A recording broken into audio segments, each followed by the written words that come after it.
What's up, everyone? Today is going to be a fun video as we start taking our dive through the Puppet Master franchise. So that means we're going to start from the first film and go all the way through to the end. And of course, at the very end of all these reviews, we're going to start ranking the Puppet Master franchise as well. And today, like I said, we're going to start off with this beautiful first film that came out in the glorious 1989, the year I was born. And this is just a fantastic film. I have a rich history with this movie, and I can't wait to talk about it because this is a very strong film. If you haven't seen this is a highly underrated horror film for real. I really adore this film, and definitely go check it out. It's currently streaming on Tubi for free if you need to check it out. I believe it's also on Shudder as well. So let's get into this video. Roll it.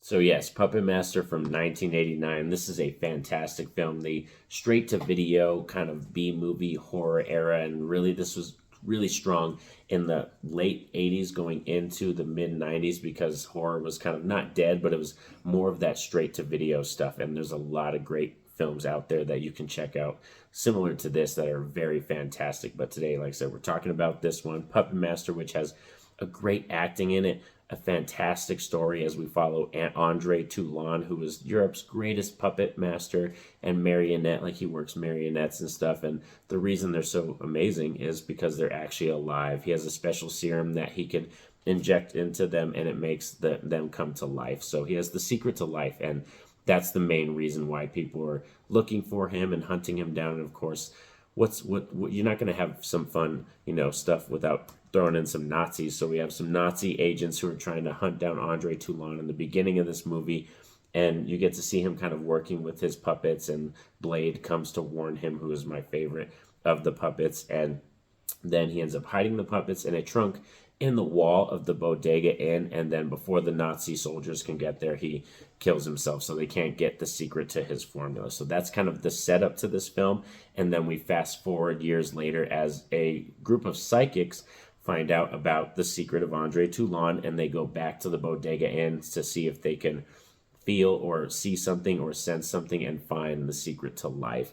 But they end up finding a deeper, even darker secret when they come across these murderous puppets. And yeah, it's just fantastic. The realistic puppetry work in here is off the charts. The stop motion animation is great.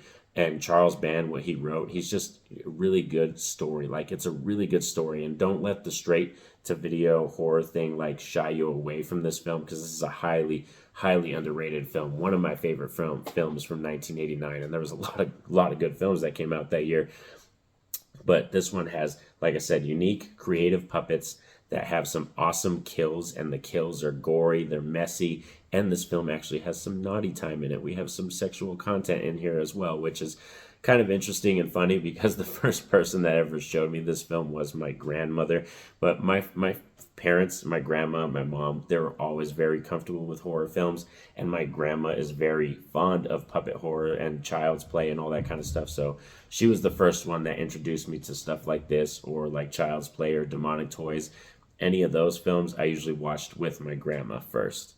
Also, something I really love about this film is the music. Richard Band's music is just really whimsical and just key for this movie because it sets up a tone and an atmosphere that is highly assisting the story. And even when you get into these dream sequences, because we have psychics in here and some of the stuff they see and dealing with death and everything and what they talk about and stuff, it's really good. Like I said, strong atmosphere, very creepy, and the kills are worth it. It's not like, stupid, like, low budget kills. No, they look really good, realistic effects. And like, it's cool to see, like, Pinhead's one of my other favorite puppets, and he has like a really small head and kind of a big mobster body with like a turtleneck sweater and like these really big man hands. And yeah, he's as strong as a man. So it's funny to see this puppet just climb up on people, but then they underestimate them and he starts punching them, and it's like a real person punching you in the face. And oh, it's so good. Like I said, that they're so creative, and what they did with this film, like, it's just really is key. And this was I believe I saw this before Child's Play. I saw this before Chucky, and I would probably return to this more than Child's Play, just because Puppet Master, like I said, has this certain atmosphere about it. I would say Child's Play is probably a scarier film. That's definitely a more creepy, scarier film, I think, and more horror. And I mean, this one's just as much horror too, but like I said, has a very nice whimsical nature to it as well. And like I said, you can easily show someone when you're kind of introducing someone new to horror.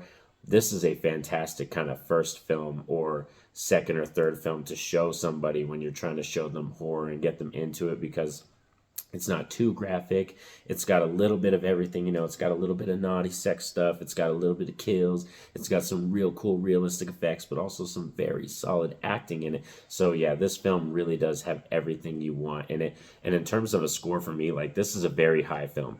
And when I do my ranking, it's going to be very high up in my ranking. This is a 9 out of 10 film for me, Puppet Master. Like, I can't really see it getting any better. Like, the only reason it doesn't get the 10 out of 10 is because if we're going through these films and we're going to review them, we're going to rank them and all that stuff, there's only one film in this franchise that's going to get the 10 out of 10 from me. But yeah, this is a strong, strong 9 out of 10. I highly recommend checking this film out because you won't regret it. You're going to have so much fun with it. But these are just my thoughts and my feelings on Puppet Master. That means I would love to hear from all of you in the comments section. Share your thoughts on this amazing Charles Band film from Full Moon Features, and let me know, are you fond of this franchise? Have you dived into it? Or if you haven't, still hit me up so I can talk about it and maybe sell you on this franchise and you can go check it out. Like I said, it's on Tubi and Shudder. That's where you can check this film out.